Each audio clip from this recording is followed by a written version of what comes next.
How has Spain been treating you so far? It's been fun. Yeah. It's been a really cool experience with, a nice dash of culture, music, and IFA is always, a great time. It's a big party. It's an incredible celebration.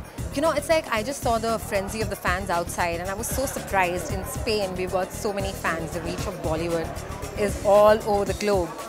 I've been going to IFA now maybe 12 or 13 years out of the 17 years that it's been going on. And it never fails to surprise me in terms of how many fans and their love. It's incredible. Yeah. Any tips for our Raju Pappu of the day? I'm actually so excited about Raju and Pappu, man. Yeah. I love them. I think, they have this really interesting energy going, and it's actually one of the highlights for me at IFA. Tell me, if there was one superpower that you could choose, what would it be and why? If I had a superpower that I could choose, Yes. to fast forward and rewind in real life. Okay. How much fun would that be? Yeah, that would You're be getting amazing. bored, fast Yeah. forward. Yeah. You want to go back to have fun again, to experience the whole thing again, rewind. How cool would that be?